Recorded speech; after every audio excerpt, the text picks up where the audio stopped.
that faulted, and that was the major power grid in the Northeast.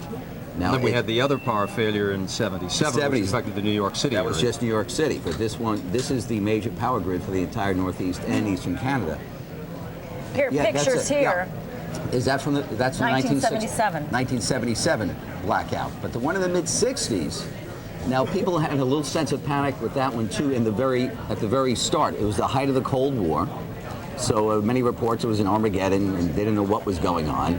But what it turned out to be was this power grid that affects the Northeast and Canada. That was simply the problem. Yeah, and in a light moment, the mayor even today was saying, where were you? And the lights went out, and saying that hopefully there won't be any serious problems this time. Thank you, John. We have on the phone with us Emma Burns, PSE&G, to give us a report on how the power situation is in New Jersey. Good afternoon, Ms. Burns. What can you tell us? How are you?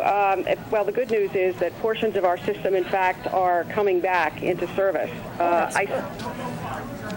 Continue. That's good news. Yes, it is. Thank you. Why don't you get a little more? We did hear from the mayor a short time ago, and he was talking about power being restored to the north and to the west from various facilities. Tell us a little bit more about that, Emma. Which areas are directly affected, and information you have that will really be helpful to people who are listening to us. Ms. Burns, are you there? Yes. More than half of our customers, in fact, of our 2 million customers, were unaffected. And so some of our customers now, in fact, are beginning to back in isolated pockets. There to be any damage to our transmission system. So as the system is able to absorb the power as it begins to return, well, we will return customers in a cascaded fashion. I think we're losing a little bit of this transmission, Ms. Burns. We sort of get an intermittent signal from you. You still there? Yes, I am. Okay. I wanted you to finish. You were breaking up a little bit. Why don't you just repeat that last part for us again? And as our system is able to absorb the power as it comes back into the system, we will turn additional communities to normal power.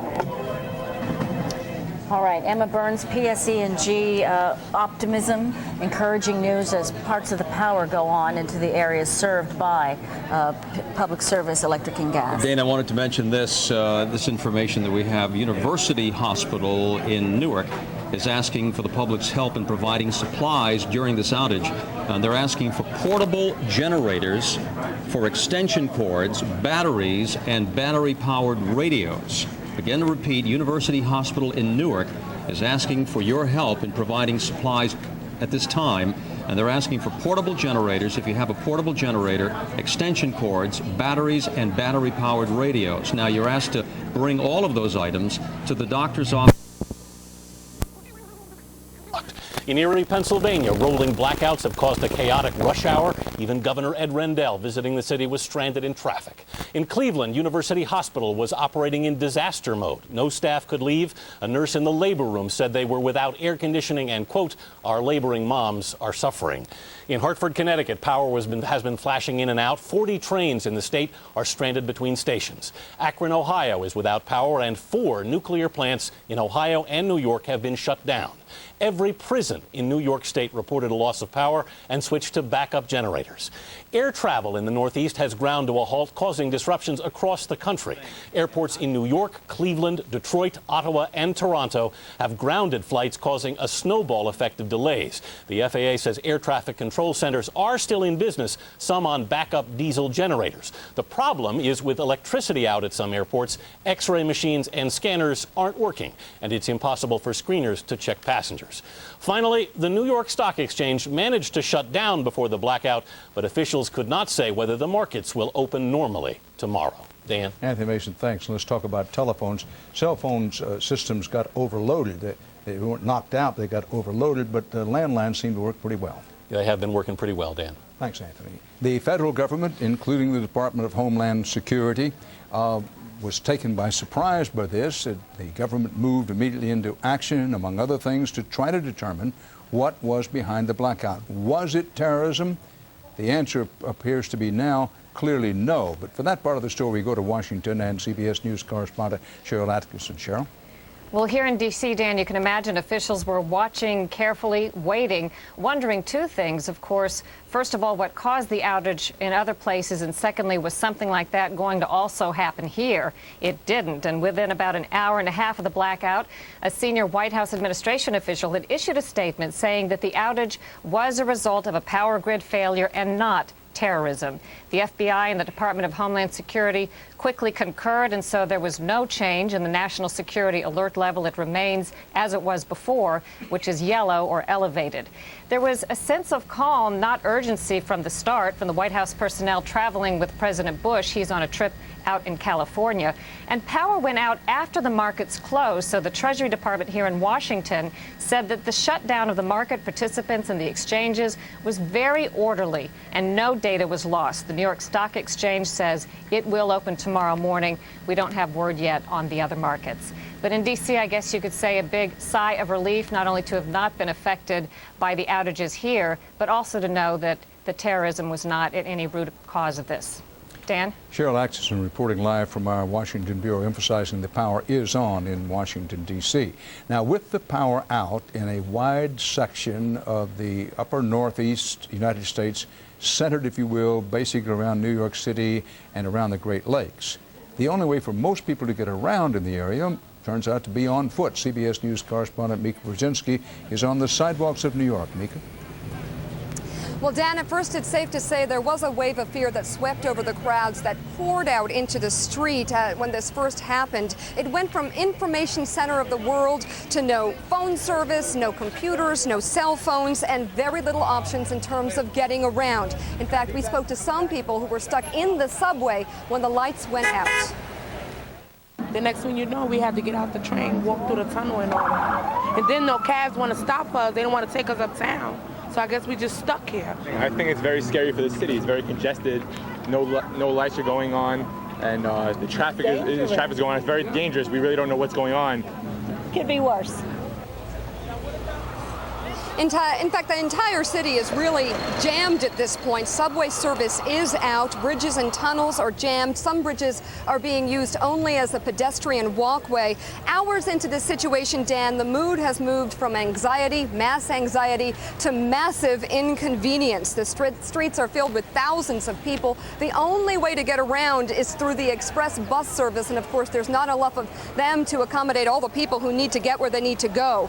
Now, at this point, the concern is what happens tonight if this situation prolongs. The concern, of course, will be looting, widespread looting, and crowd control. But so far, so good right now. People are really listening to what authorities have to say. They're just trying to get home or to get to a place where they can hang out for a few hours till this all calms down. One guy, Dan, just yelled from his car to me, "Tell my wife I'll be home just a little bit late tonight." So people are trying to take it with a good mood here at this point, trying to get through this very difficult commute. Dan. Mika Brzezinski reporting live from near Columbus Circle here in New York City. Now, we haven't heard from President Bush since this situation started, and the reason is he's on a trip to California.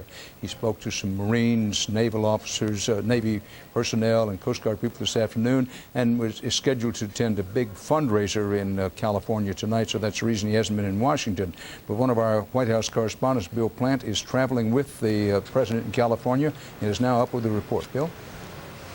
Well, Dan, the president was eating lunch with some of the troops when the blackout hit, and he didn't hear about it until a little bit after that. The White House, of course, initially very concerned to know whether this was a terrorist act.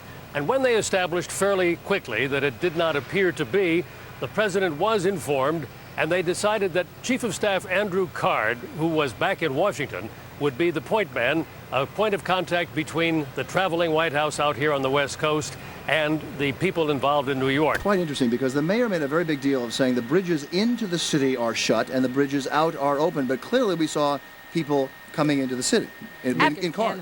Absolutely. That is absolutely happening, and that's a report that I've been hearing over and over again.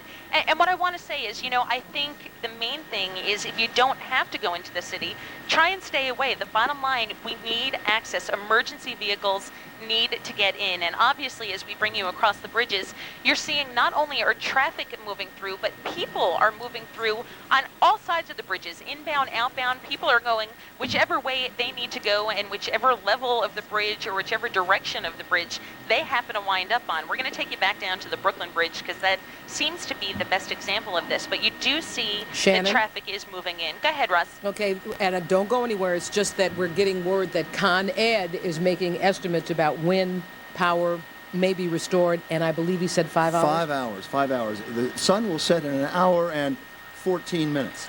And that means that for almost 4 hours of that time, we will be in dark. So that's why people are going out of the city, I assume, to go home. And I assume, Shannon, you know, you've made a very good plea and obviously rational and wise for people not to come into the city unless they have to. But I assume that the few people we see going in right there inbound are people who have to get into the city, and I assume that that's what they're doing. Well, yeah, we have to keep in mind that there are people who work in Brooklyn and live in Manhattan. You know, it's a reverse commute, but there are people that do it. So obviously there are people that need to get in. Probably wise to be walking in if you can. Now, at this point, you see only an emergency vehicle going across the Brooklyn Bridge. So my best guess, you know, the mayor's been saying that inbound bridges are closed.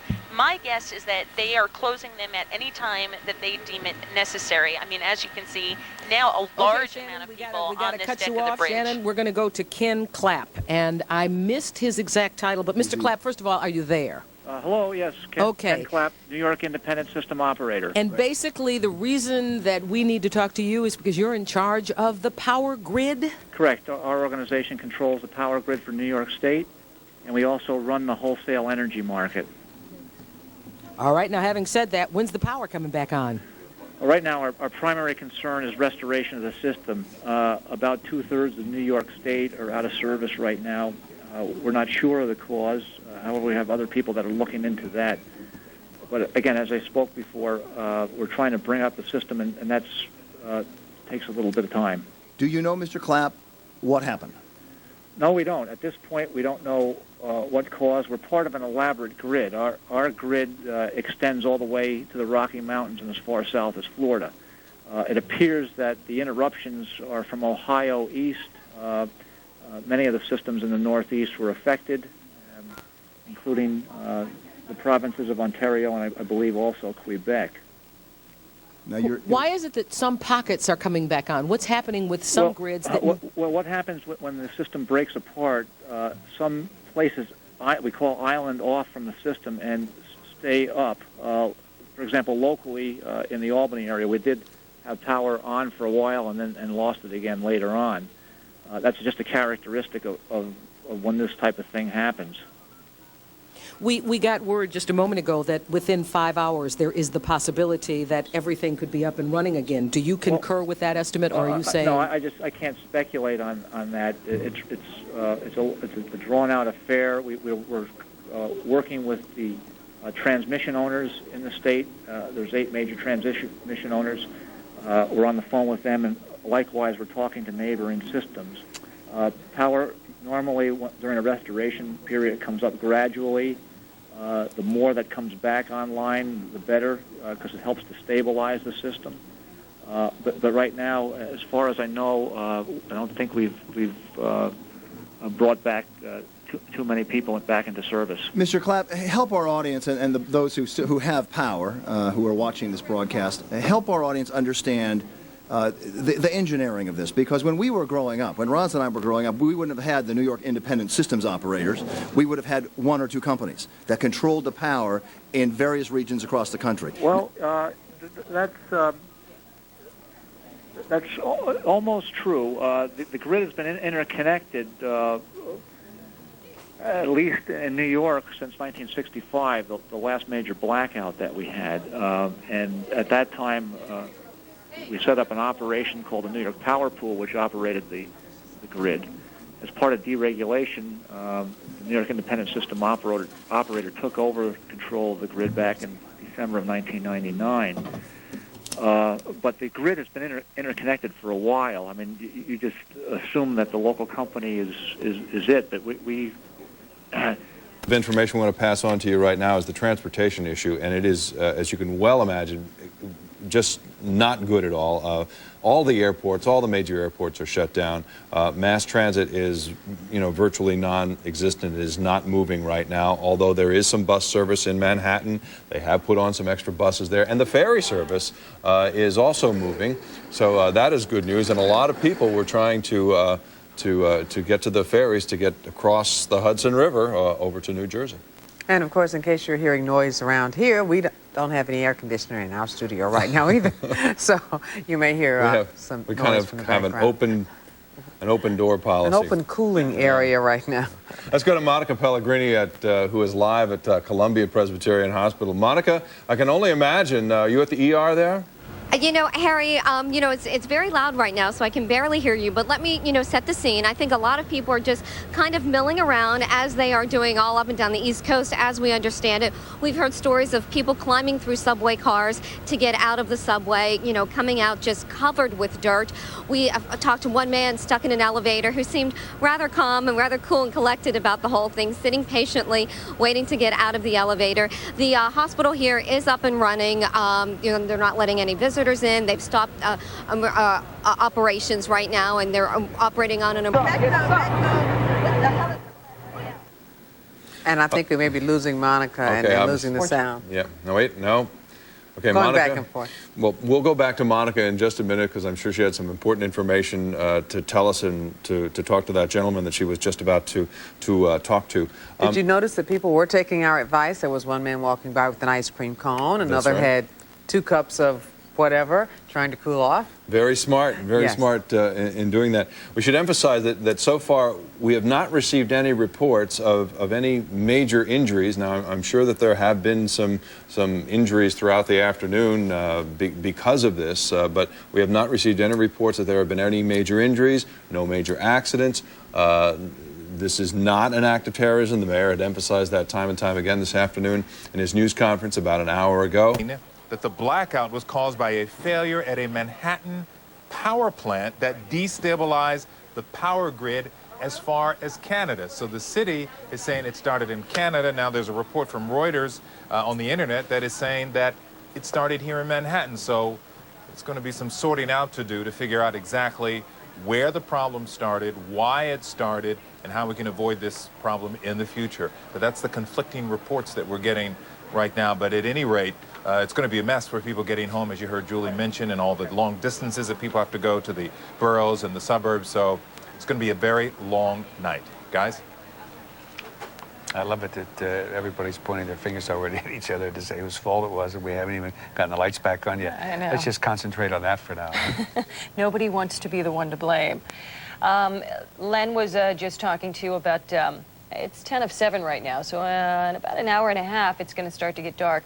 What you're going to start seeing then around your neighborhoods, the city told us a little while ago, they're going to have the fire trucks, the fire department is going to have their trucks out with the lights, the police department are going to be out there with lights. If you have a flashlight, conserve the battery. Obviously, don't play around with it right now because it'll be dark around 8:30, 8:45. You're going to need those the flashlights, also the radios that you have at home. So, I mean, the city's doing everything that it can, but there's things that we all have to do as well to help out. Make sure your refrigerator door isn't open and closing all the time, because the food you have in there in the freezer will stay as long as you keep that refrigerator sealed.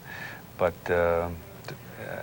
just do your best to preserve whatever food you have. Mm-hmm. The other thing, too, we've mentioned this to you a couple of times. Make sure that your air conditioner, the knob is turned off. Don't keep it on, because the power is starting to come back on in parts of Westchester County, and that will eventually filter into the city here. But it's going to make it a heck of a lot easier if your appliances are not on, if the air conditioning knob is not on. So make sure that you turn that off. But open the windows, obviously, because you got to be able to get some fresh air.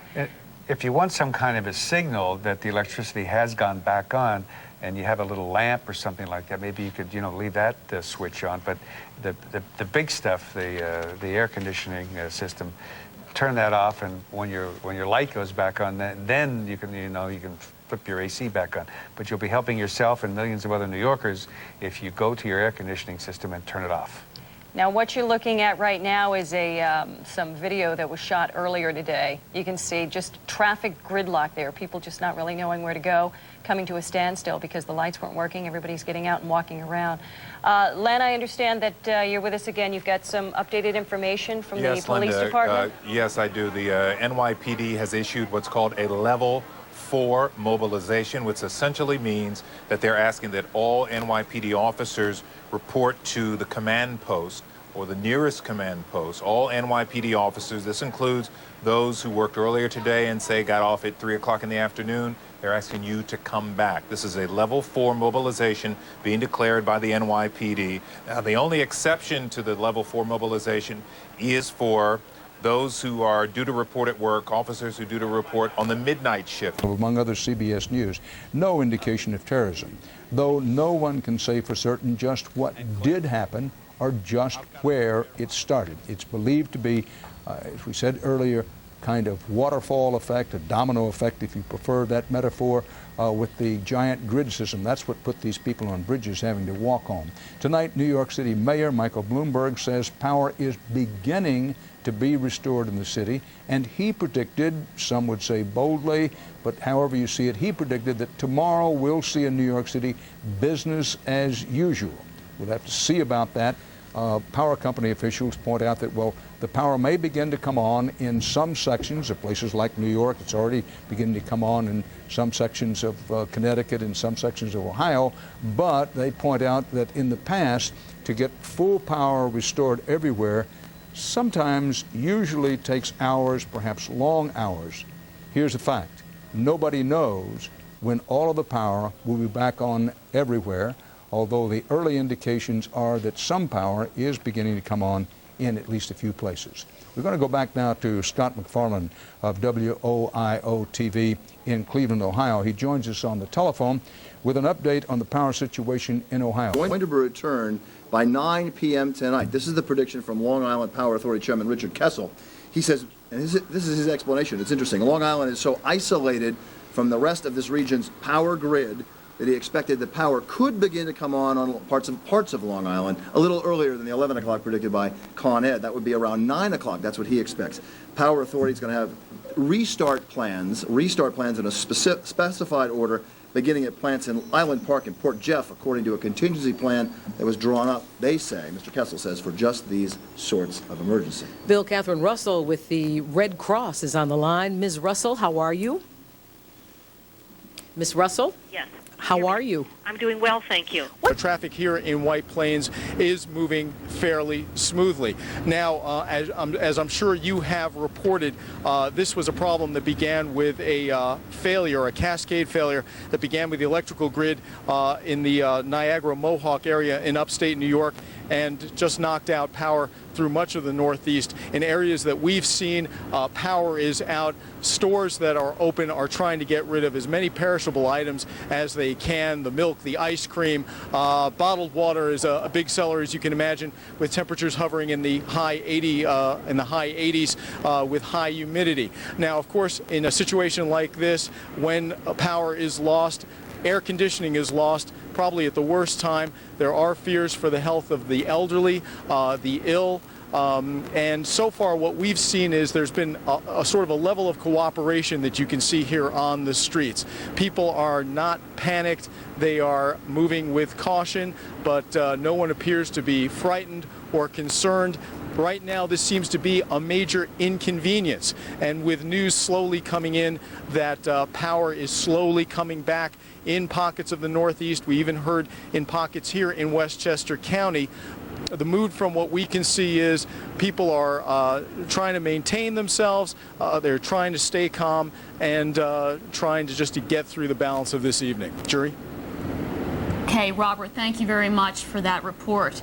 And Robert is in White Plains for us this evening. Earlier we spoke with Tracy Everson. She told us that the Red Cross had opened the Westchester County Center as a cooling off center, as you will, for people that don't have air conditioning and people that need to cool off and people that may be stuck in the city of White Plains. Lots of people do reverse commutes, you know, and with the trains not going, there are people that could be stuck in Westchester, not just the reverse, as we're seeing in New York City. Now we should point out again understand that Metro North service is still down. If you are expecting a loved one coming back from Manhattan, it is going to take some time. Hopefully you have connected with that person to find out that they are okay, but expect that there will be a major delay in that person getting home tonight. A major inconvenience is how Robert Wolf explained it, and if you saw that shot, White Plains at this time of day is usually bustling with people in cars or on foot headed home or getting to White Plains,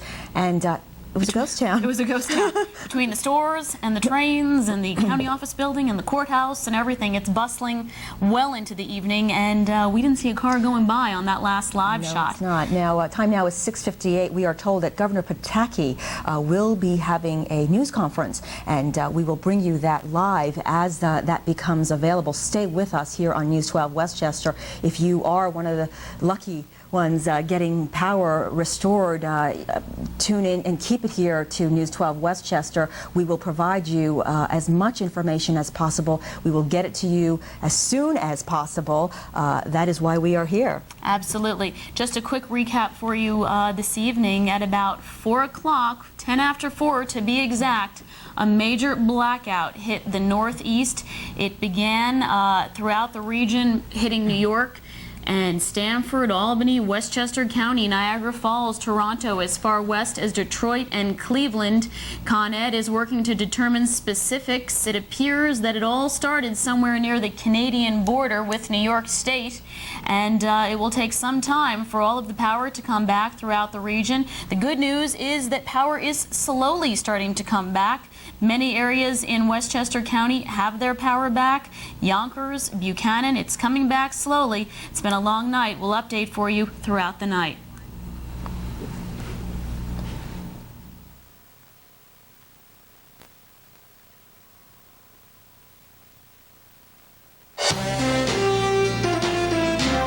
This is a News 12 Westchester special report. Hello everyone, I'm Jory Tatsuma. And I'm Suzanne Colucci. Thank you for joining us tonight. Many of you are well aware by now, most shortly after 4 o'clock, a major blackout hit the region, hit the Northeast. It spread from New York, Connecticut. They believe that it all started up toward the Canadian border with New York, and Con Ed is working well into the evening and well into the night to determine exactly what caused all of this. Now, we should tell you that Governor Pataki is about to hold a news conference in just moments, so we will get that to you as soon as that becomes available. But just to recap the situation, we'll go to News 12 Westchester's Grace Noon in the newsroom. Grace. Well, this certainly is an event that is unfolding as we go along. As you said, the power is slowly being restored to some of the communities throughout Westchester. We understand that police and fire departments throughout the county have been responding to numerous calls about power outages, but so far we have not been made aware of any major incidents, which is good to hear. Traffic is flowing on some of the roadways throughout the county, as you can see here, but the request from the county is if you do not need to drive, please stay home. They only want necessary vehicles out on the roadway. Police who are off duty today, some have been called, they've all actually been called in just to help with this situation, since the traffic lights are just not working.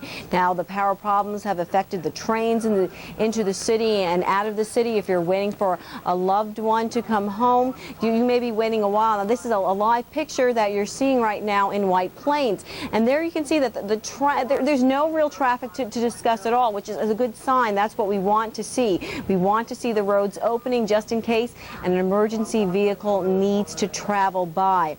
You know, if you do know someone, a family member, a friend who is stuck in Manhattan, as much as you may want to go out to help them, we've been asked by Mayor Mike Bloomberg of New York City not to do that, to remain in your homes. Unfortunately, it may take a while for them to return home, but they will make it eventually. And once again, here in Westchester, we haven't had reports of any serious incidents, and that's the way the county would like to keep it. The Emergency Operations Center in White Plains is up and running just in case some type of other emergency arises. They will be able to handle it. So at this point, it is an inconvenience, but people are just asked to please remain home and just wait this one out. Back to you, Jury and Suzanne, now. All right. right, Grace, thank you very much. And if you're just tuning into us right now, blackout hits the region shortly after 4 this afternoon throughout New York, throughout much of the Northeast, well over into Detroit, Cleveland, up to Canada. Thousands of people without power, thousands of people fleeing out of New York City by foot. Scenes very eerily reminiscent of 9/11, but the word came very quickly after the blackout hit that terrorism was ruled out. Mayor Mike Bloomberg saying terrorism was ruled out. This appears to be just some type of power failure that began near the Canadian-New York State border. The exact cause, it will certainly take Con Ed some time to pinpoint. Here in Westchester County, off-duty police officers are out on the roadways directing traffic. The lights are out. The situation in Westchester, though, much calmer than many people might expect. And we're going to go right now to News 12 Westchester's Rob Hoyle, who's out for us in Yonkers tonight. Rob? Blackout has really taken a lot of people by surprise. A lot of people coming up here to the A&P food store on Nepperhan Avenue in Yonkers are finding it's closed, and they really don't know where to go to get supplies that they might need, like water, batteries, or candles. Walgreens, which is open 24 hours, they never close, but it's closed now. And how are you going to get through this? I don't know what I'm going, and I'm a heart patient. I go like, you know, really, and I live on 6th floor, no elevator working. So far it's okay, but, you know, I know eventually by the end of the night I'm gonna need the milk to be cold and, you know, enough water for the kids. Right, they say drink plenty of fluids. It's hot, you have no air conditioning right now. So you don't know what you're going to do right now, or what are you going to do? What's the plan? No, I'm just trying to go around to see what I could find. Okay. I already got some candles, but I need the ice. Many people tell us they've been driving around trying to find any store that's open where they can get some supplies, but so far say they have no luck, that everything just seems to be shut down. In Yonkers, Rob Hoyle, News 12 Westchester. Thank you, Rob. That is a difficult situation for folks who have young children or who might have food in the refrigerator that might be spoiling by now. Certainly. A difficult situation. Now, Tracy Everson was standing by at our in White Plains at the Emergency Operations Center, and she had pointed out that the main concern for officials up there right now fuel deliveries for all the emergency generators. Robert Wolf telling us that 287 was basically jam-packed, people going nowhere fast, and the fuel delivery for generators is definitely a key issue. We here at News 12 Westchester, we've been on because of our generator, but I'd say about 10-15 minutes ago we got the official word that the power here at News 12 Westchester is back on, which is actually very good news for us. Two hours later, it's back on for us.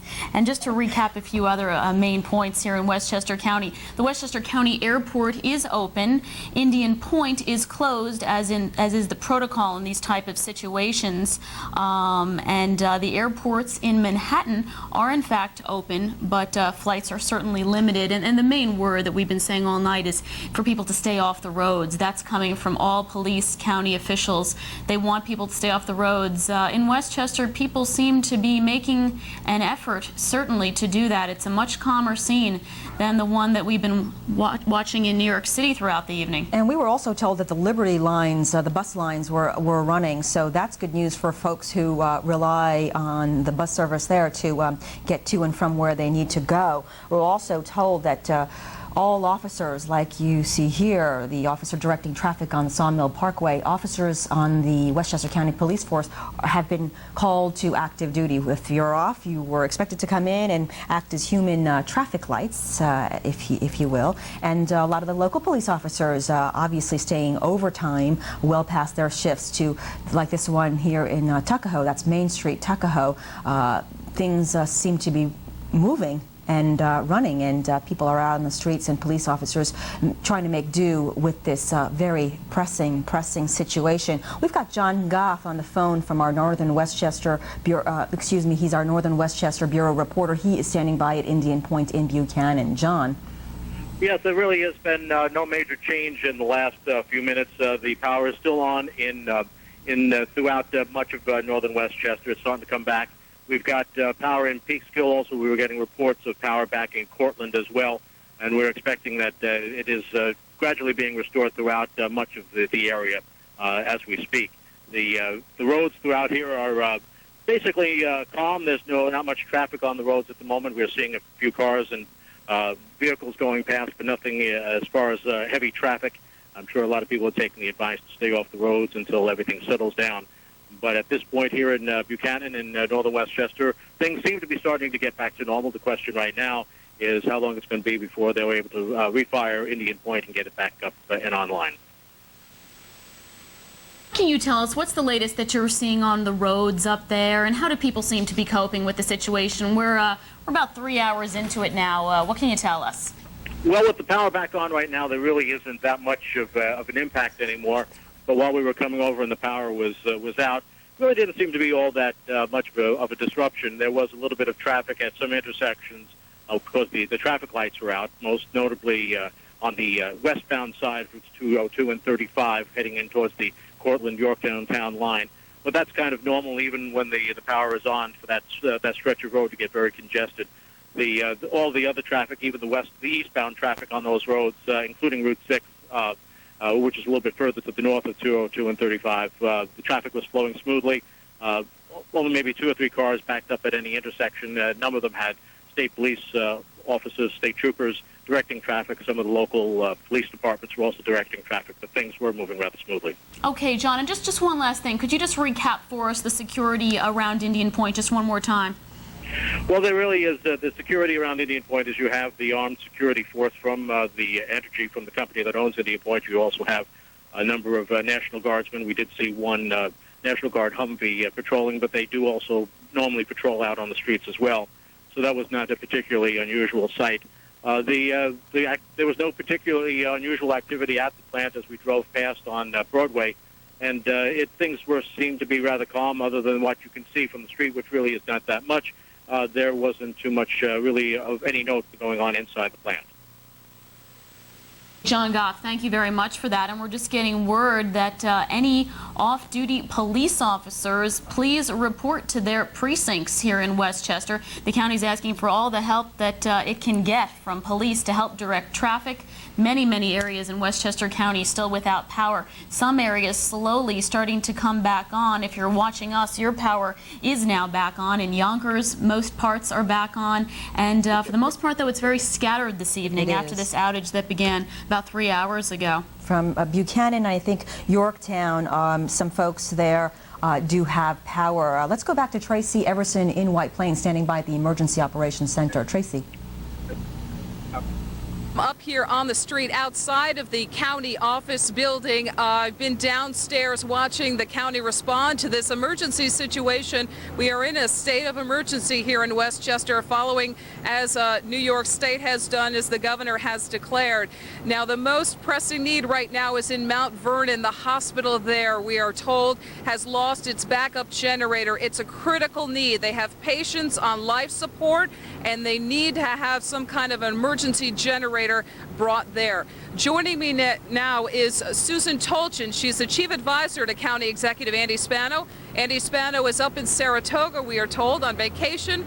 But Susan, what can you tell us about the situation in Mount Vernon in particular? Well, right now we're working with Con Edison and with our own Public Works Department to see what kind of emergency generator we can get to Mount Vernon Hospital. But we have another situation also in Blythedale Hospital, where they also are out of their emergency generator, and they too have children on life support there. So that's a very critical need, and we're working that out right now with them.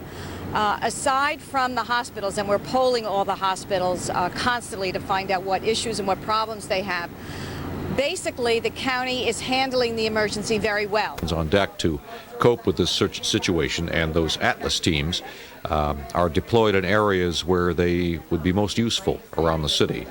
I'm particularly concerned about this scene we keep looking at. We're back live now with Chopper 4. This is the ferry terminal area, and we were told by the ferry folks they estimated 20,000 people there in a line that stretches from 38th Street all the way up to the 50s. So Amber Theo Harris is overhead, and Amber, What can you tell us about what you're looking at right now? Chuck, the crowd just continues to be unbelievable. I've been watching this for about 3 hours now, and it seems that the crowd has not died down, even though the ferries have been working, have been continuously taking loads of people back and forth across the Hudson River, and you can see it is just, people are just shoulder to shoulder trying to get onto these ferries. I saw the Spirit Cruise Lines helping out. They came over, they had a little bit of a bigger ship taking a whole bunch of people over, and they've been working as well. So we are getting, people on the ground are getting some help from not just the ferry service, but from also other watermen and captains on the Hudson River. Now, I can tell you that West Side Highway, you can see that people are packed onto West Side Highway from about, I'd say, the 30s up to about the 50s. So that is a long stretch of roadway, and you can see that the cars are jam-packed on West Side Highway as well. Right now, the Holland Tunnel, the Lincoln Tunnel is closed. So this is the only way to get out of Manhattan, is to go up West Side Highway in your car. Amber, I'm going to interrupt you. I'm sorry. We've got Governor Pataki in Albany right now. We want to listen to what he has to say. Let's go to the governor. As of this time, we have reached out. I spoke with Mayor Bloomberg. We've reached out to other local and county emergency officials. There is no unmet request for assistance, and the people of New York are doing what the people of New York always do, and that is responding by helping each other, by working together, by responding with the courage and with the calmness that we expect from New Yorkers who are used to having to deal with situations not necessarily of this magnitude. I don't know the cause of the outage. I don't think anyone can tell you that at this point. We've heard reports that it was caused by a transmission problem originating in Ontario and Canada, but I can't verify that that is in fact the case. We have our emergency forces working overtime. We have a system where we can contact every single hospital and nursing home in the state, and all of them, as we speak, have power. There were 2 in Queens that needed power, and working with the city emergency management team was able to get them generation.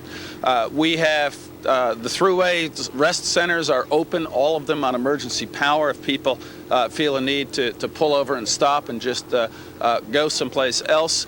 We do have state police and National Guard on reserve if requested by any locality for assistance, but as I said, at this point there is no unmet request. The MTA has done a tremendous job. There were almost 600 trains, subways, Metro North, Long Island Railroad that were stranded when the power outage occurred. All but 6 have been evacuated. And it's just been a tremendous cooperative effort. New York City PD, Port Authority PD, MTA PD, local PD, and most importantly, as I said, the people of New York just helping each other. The effort to restore the power is immense and is being done statewide, but I am advised we cannot just independently of the Northeast grid begin to put significant parts of the state back on power.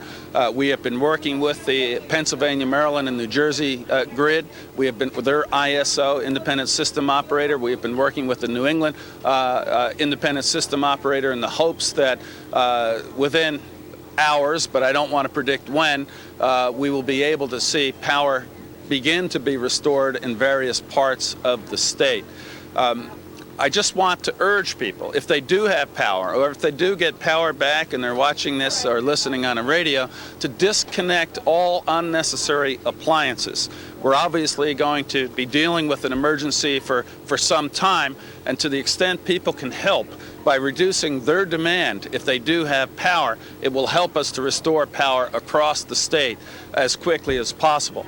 Also, as is always the case, whether it's an ice storm or other emergency, if you are comfortable in your home and know that you're okay and your family's okay, look in on your neighbors, particularly if you have senior citizens or other people with special needs, to see if you can help them out in any way.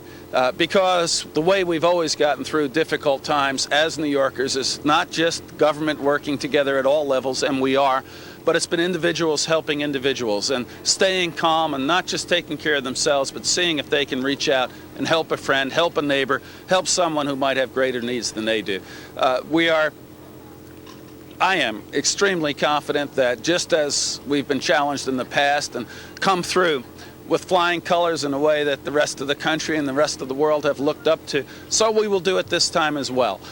We have challenges ahead of us, obviously, with the fact that the power will not be restored instantaneously, but we're going to meet those challenges. The government will be there, the local governments will be there, most importantly, New Yorkers will be there, and I'm confident we're going to come through this again, strong, shoulder to shoulder as New Yorkers. Questions? Are you concerned when it gets dark, what might happen in populated areas like that? I'll tell you, New Yorkers respond to crisis by helping each other and by acting responsibly. And I just believe that that will be the case tonight. We're prepared to help local governments. We're prepared to help the city. But I think New Yorkers are going to respond the way we always do, and that is to understand that a crisis is a time to help others. I don't want to give a number, but well over half the people of the state are without power. I don't want to put a number on it, but Bill, Flynn, what would you say is the number? Yeah, more than half. We don't have a specific number. 19 million population. A very significant percentage.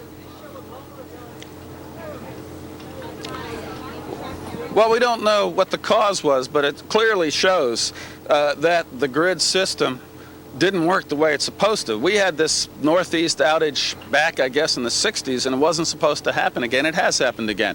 And there have to be some tough questions asked as to why. Part of the system did work well. The tripping of the power plants, as I understand it, as they have been disconnected and shut down, has gone exceptionally well. The power plants have not been disabled, not been damaged. There was a report of smoke at a Con Ed facility in New York City. That was an anticipated part of an orderly shutdown. So we are unaware of any damage to the plants themselves. They did trip and become deactivated in an orderly and far better way than was the case in the 60s, but it shouldn't have happened in the first place. Governor, does this show the need for the siting law to be passed by the legislature? With power, some units are not right next door to each other, for example. Much of Albany has power, much of Colony does not. A lot of it is simply dependent on the grid, on where the capacity to generate exists without jeopardizing the plant because of incompatibilities within the grid.